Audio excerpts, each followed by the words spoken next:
दान में दिया ससुराल।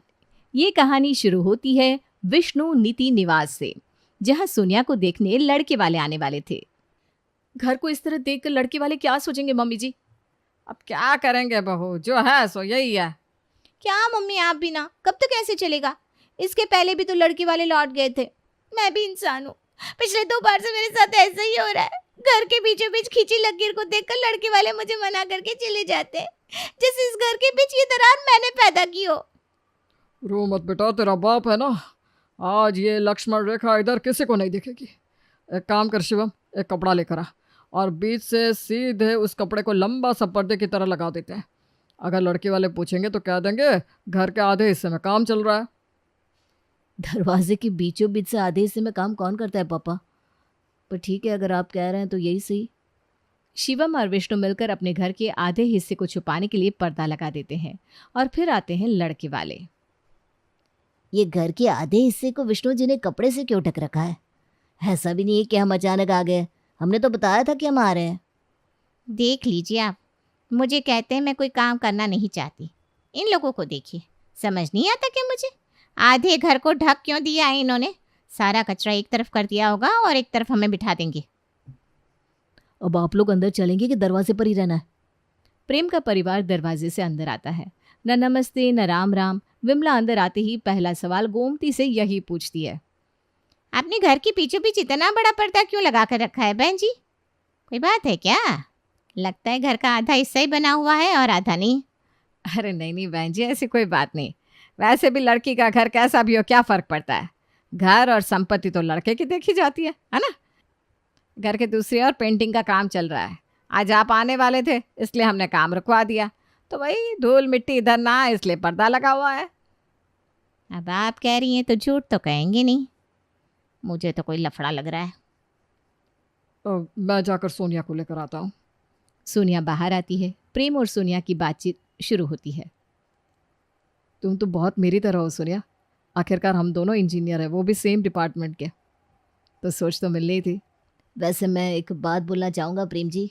पंडित जी ने बचपन में ही कहा था सोनिया की शादी किसी पी अक्षर वाले लड़के से होगी, और आपका नाम इत्तेफाक से पी अक्षर से ही है।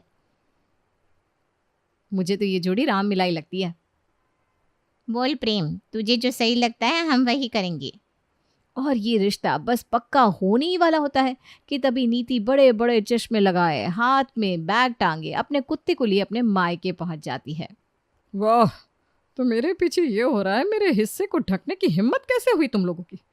ड्राइवर भैया, इस कपड़े को हटाइए और मेरे हिस्से की डस्टिंग कीजिए। डस्टिंग करवाई हुई है आपके हिस्से में दीदी। और ज़रा आराम से बोलिए ना, सोनिया को देखने लड़के वाले आए हुए हैं। जब घर की पहली बेटी ही खुश नहीं है तो दूसरी बेटी को कहाँ खुश रखोगे तुम लोग?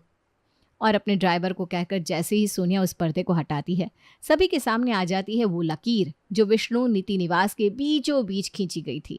सीधी लकीर, ना इधर ज्यादा ना उधर कम।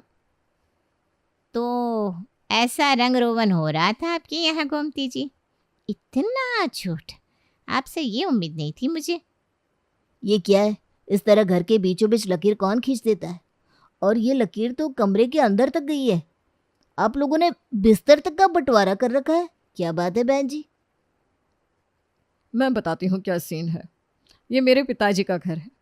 अब मेरा भाई कुछ काम वाम करता नहीं है। पूरी जायदाद पापा मुझे देने वाले थे, तो मुझे इन लोगों पर दया आ गई और मैंने अपनी भाभी को उनका आधा ससुराल दान में दे दिया। अब मैं कोई जगत माता तो थी नहीं जो पूरा का पूरा घर इनको दे देती। जिस हिस्से में आप बैठे ना, वो भी मेरा ही हिस्सा कहलाता। पर खैर, जाने दीजिए। ये सुनते ही विमला कहती है, उठिए जी, हमें नहीं शादी करनी है ऐसे घर की लड़की से जिसने पहले ही अपने मायके में बंटवारा देख रखा हो। ये तो हमारे घर में आकर बाप बेटे के बीच भी ऐसी ही लकीर खींच देगी। नहीं मम्मी, मुझे तुम लोगों से अलग नहीं होना, चलो यहाँ से। और होते होते रिश्ते को तोड़कर लड़के वाले सोनिया के सामने से उठकर चले जाते हैं। सोनिया फूट फूट कर रोने लगती है और भागती हुई अपने कमरे में चली जाती है। दरवाज़ा मत बंद करना बेटा, ये कमरा पूरा तेरा नहीं है। देख ले, बिस्तर पर लकीर है तो दरवाजे का एक ही पल्ला बंद करना, क्योंकि दूसरा पल्ला मेरे हिस्से का है।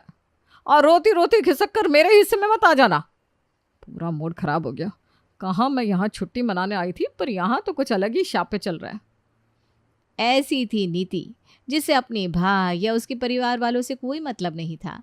उससे मतलब था तो अपनी छुट्टियों से, अपनी एंजॉयमेंट से और अपने छोटे से पपी से। हमेशा की तरह छुट्टियां मनाने नीति अपने मायके आ जाती है। गोपी, जरा मिकू के लिए बिस्कुट लाना तो, और वो बिस्कुट मत ले आना जो तेरे ससुर खाते हैं, प्रॉपर डॉग वाली बिस्कुट। और अगर नहीं है ना तो शिवम से मंगवा ले। जी बुआ जी, वैसे अभी मंगवाती हूँ। आपके लिए क्या ला दूँ, पराठा वगैरह? मैं और पराठे, फिगर देखा है मेरा। इस कारण तो तुम और तुम्हारी सास इस उम्र में ही बूढ़ी लगने लगी हो। मैं तो नो ऑयल नो शुगर वाला खाना खाती हूँ। जो नैन्सी लेकर आ रही है कुछ देर में पहुँचती होगी। ये सुनते ही गुस्से से सोनिया बाहर आकर अपनी भाभी से कहती है, मुझे तो एक बात समझ में नहीं आती, आप इस घर की बहू है या बुआ जी की नौकरानी भाभी? आज तक बुआ जी ने दिया ही क्या है आपको? आप क्यों मीकू के लिए बिस्कुट्स मंगवाएंगी? और भैया क्यों लेकर आएंगे उसके लिए बिस्कुट्स? जिस बहू से बुआ जी अपने लिए खाना मंगवा रही है उसके लिए अपने कुत्ते के लिए भी खाना मंगवा सकती है। ज्यादा मुंह चलने लगा है ना तेरा, इसीलिए तो तेरा रिश्ता होते होते टूट जाता है। देख रही है गोमती किस तरह मुझसे जुबान लड़ा रही है ये। मेरा दिमाग खराब हुआ ना तो जो हिस्सा दिया है वो भी वापस छीन लूंगी। माफ़ कर दीजिए दीदी, ये बच्ची है कुछ भी बोलती है। आज जो हुआ आपने तो देखा ही, इसी कारण चिड़ी हुई है। ए जा सोनिया, तू अंदर जा, मेरे कमरे में सो जा। कुछ देर बाद नीति की बहू नैन्सी वहां पहुंचती है और आते ही सोफे पर फैल कर लेट जाती है। कहाँ ये पूरा का पूरा घर हमारा होता, और कहाँ आपके बड़े दिल के चक्कर में हमें मिला ये आधा हिस्सा। जब भी मैं यहाँ आती हूँ मेरा तो कलेजा ही कटने लगता है मम्मी जी। अरे बहू, तू ये भी तो देख कि हमने इन लोगों को अपना आधा हिस्सा दिया है, तो केयर टेकर का खर्चा भी तो बच गया। हमारे पीछे से हर रोज़ हमारे हिस्से की सफाई हो जाती है, भगवान को दिया दिखा दिया जाता है, ऊपर से जब भी आओ बना बनाया गर्मा गर्म खाना मिल जाता है, और कभी दिमाग ख़राब हुआ तो इन्हें सुना भी लेते हैं। ये सारी फैसिलिटी कहीं और थोड़ी ना मिल पाती। हम तो रहते हैं अपने घर में, यहाँ तो कभी कभी आते हैं, पीछे से घर बंद रहता, पता चला कोई हड़प कर बैठ गया, इसी बहाने प्रॉपर्टी सुरक्षित तो है। अरे वाह मम्मी जी, मान गए आपके दिमाग को, बात तो सही है। अपनी छुट्टी मनाने कहीं और जाते तो होटल का भाड़ा लगता सो अलग से, उससे अच्छा यहीं आ जाओ और छुट्टियां मना लो। तो कहीं ना अपने भतीजे से रात को होटल चलने को। और रात को अपनी बुआ के कहने पर शिवम सभी को रेस्टोरेंट में डिनर पर ले जाता है, जहाँ खाने का पेमेंट शिवम को ही करना पड़ता है। 1 हफ्ते के लिए आती है और 6 महीने का खर्चा करवा कर चली जाती है नैन्सी। अभी तो 6 महीने का खर्च कर रही है, बाद में कहीं सोना चांदी मांगना शुरू ना कर दे। इस तरह आप चुप रहेंगे ना तो जो आधा हिस्सा आपके नसीब में है वो भी कहीं चला ना जाए भाभी। पता नहीं कब तक आप मुंह बंद करके बैठी रहेंगी। नहीं, अब नहीं बहुत हुआ, आज रात को मैं पापा जी से इस बारे में बात करूंगी। और डिनर के बाद जैसे ही सभी घर पहुंचते हैं, गोपी सीधा अपने ससुर जी के कमरे में जाकर उनसे कहती है, आज तक मैंने इस घर के हर बड़े सदस्य की इज्जत की है पापा जी। हाँ बहू, ये तो हम भी जानते हैं, पर क्या बात है तू अचानक मेरे कमरे में और ये सब क्यों बोल रही है? क्या कुछ नहीं बोलती बुआ जी, ऐसा लगता है मानो हम उनके टुकड़ों पर पल रहे हैं। जुड़वा भाई बहन है ना आप दोनों, ऐसा भी नहीं कि वो आपसे 20 साल बड़ी है, उन्होंने आपका पालन पोषण किया है, फिर क्यों सुनते हैं आप उनकी? जाने देना बहू, कितना दिन ही आती है वो, 2-4 दिन, हम उसकी सुन भी लेंगे तो घिस थोड़ी ना जाएंगे। और मेरे माता पिता ने मुझे औरतों से बहस करना सिखाया ही नहीं। आप नहीं बोलते तो मैं बोल देती हूँ। रहने दे गोमती, तू भी क्या बच्चों के साथ बच्ची बन रही है? तो खुद जानती है नीति का बेटा कोई काम नहीं करता, नशे की कितनी बुरी आदत है उसे। भगवान सबको उनके कर्म का फल यहीं दे देता है। मेरे पास तो सीता जैसी बीवी है, श्रवण जैसा बेटा है, इतनी प्यारी बहू है, ये सब मेरे कर्मों का ही तो फल है। इन सब से ही मैं इतना संतुष्ट हूँ कि मुझे उसकी बातों का फर्क ही नहीं पड़ता। और हमेशा की तरह इस बार भी विष्णु सभी का मुंह बंद कर देता है। इसी तरह 1 हफ्ता बीत जाता है और छुट्टी बिताकर नीति और नैन्सी वापस लौटने लगते हैं। मम्मी जी वो बात कह दीजिए ना। अच्छा याद दिलाया बहू। याद रखिएगा भाभी, झाड़ू पोछे या पूजा के अलावा कोई मेरे हिस्से में गया तो कैमरे पर मेरी नज़र है, 2 मिनट में आ जाऊंगी। हम लोगों को ज़रूरत नहीं है दीदी किसी के हिस्से में जाने की, क्योंकि हमारा हिस्सा कितना भी छोटा हो, हमारा दिल बहुत बड़ा है। ये कहकर गोमती सीधा रसोई में चली जाती है। नीति के जाते ही घर का माहौल बहुत ही खुशनुमा हो जाता है। गोपी अपनी ननद का मूड अच्छा करने के लिए उसके लिए केक बनाकर कमरे में ले जाती है। जो हुआ उसे भूल जाइए दीदी, शायद भगवान ने आपके लिए कुछ अच्छा सोच रखा होगा। मैं तो कहती हूँ अरेंज मैरिज को मारो गोली, आप तो लव मैरिज ही कर लो। Love marriage? हाँ, मतलब आपकी क्लास में या कॉलेज में कहीं तो कोई लड़का होगा जो आपको देखने में पसंद आया हो, जिसका परिवार भी अच्छा हो, उसे सीधा सीधा शादी की बात कर लीजिए।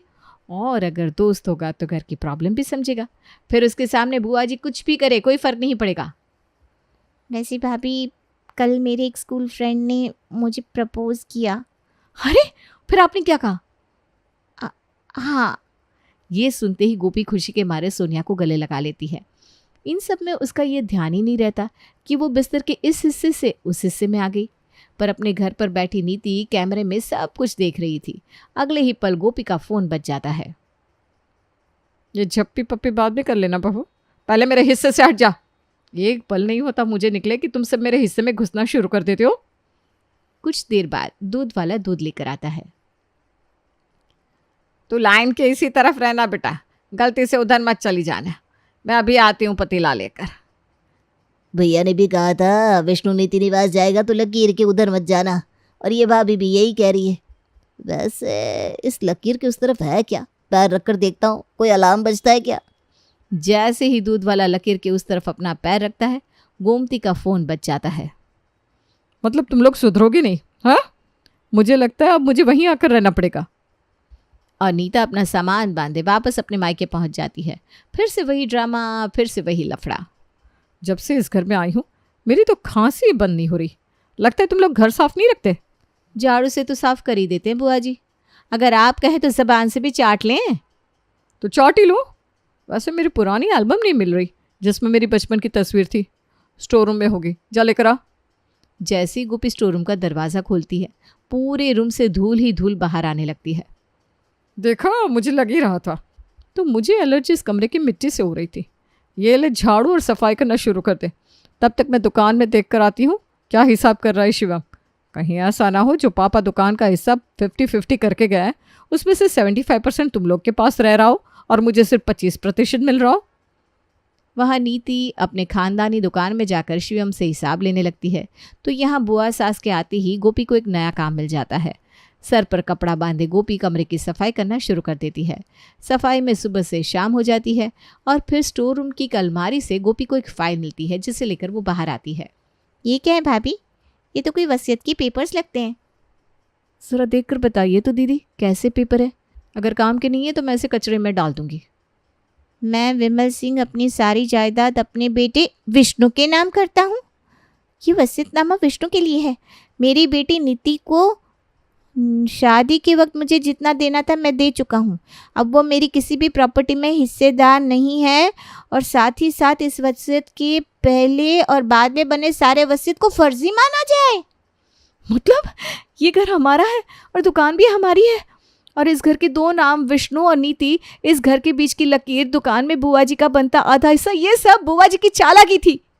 और ज़रा भी देर ना करते गोपी उस वसीयत को सभी के सामने पेश कर देती है। अब कहिए बुआ जी, इस हिस्से में मत आना, ये हिस्सा मेरा है, क्योंकि नहीं है। इस घर का सारा हिस्सा हमारा है।